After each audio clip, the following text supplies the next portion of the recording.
Hey there, and welcome to video number 2 of our new 52-part series on website tips and tricks for you and your church. In this video, we're going to dive into the navigation menu and how to create an effective navigation menu that will help people find what they're looking for quickly without overwhelming them. So here we go, the navigation menu. This is something that seems very overlooked and just easy. Who needs to give a thought to what goes in my navigation menu on my website? Well, you'd actually be surprised because a lot of church websites that I run into on a daily basis have just an abysmal menu that's so hard to navigate. It's like if you go to a restaurant, they have too many items. Like there's a restaurant in town here that has like 100 different menu items in every different cuisine you can think of, and the menu is 7 pages thick, and you just don't know what to order. It's like I'm not even gonna do anything because I can't find what I'm looking for. It's annoying. I have to ask the waitress.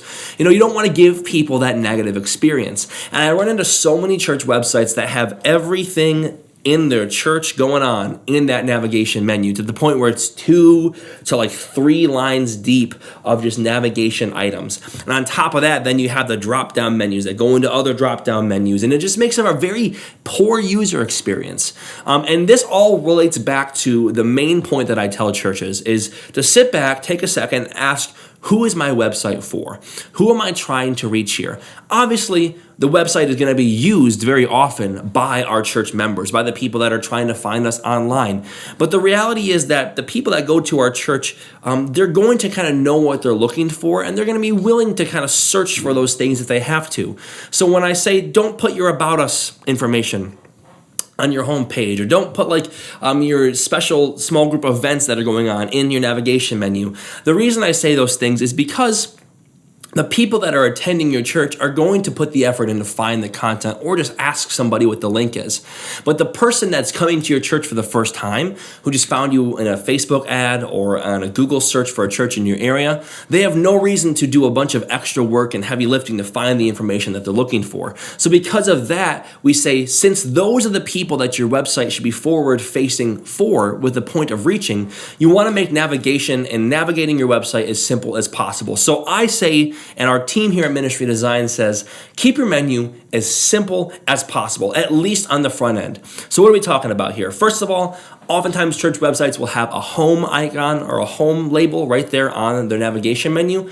I say you can have that if you want, but if you want to save space and make it easier for people to find the information they're looking for by saving that slot on your menu, simply link your logo in your header back to your homepage and take it out of your menu. From there, the first thing I want to see on a navigation menu is going to be a New Here page. If your website does not have a New Here page, I'm sure we'll dive into this later in the series with these videos on the importance of a New Here page, but putting it as the first menu item in your header is going to show immediately that we're putting a lot of effort into communicating to people who don't go to our church, and we want to get to know you better, and we want you to know us. So a New Here page is going to be a place where everyone can get their questions answered immediately. From there, then we can start going into deeper items. So I would say maybe an About or an About Us section there, putting a messages or sermons up on your header, maybe an events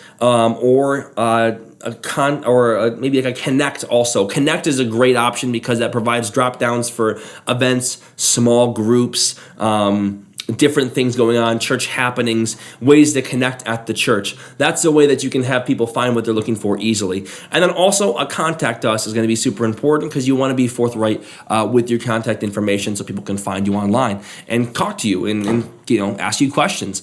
But also you want to have a Give menu item, or I actually say a Give button in your header, normally to the right corner of your menu. But they might say that's only 5 to 6 menu items. A New Here, About Us, sermons, events, groups, or maybe have a Connect with a drop down and a Contact Us.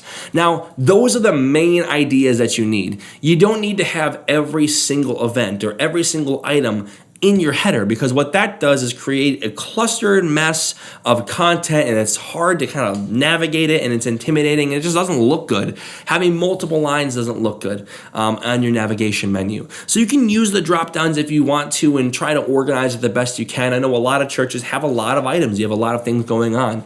But the key rule is to make it as intuitive to use as possible and simplify it. Take what you think you need, cut it in half, and simplify your content. And that's going to make for a better user experience at the end of the day. So hope that's helpful. Quick tips there for you. We'll see you next week with tip number 3.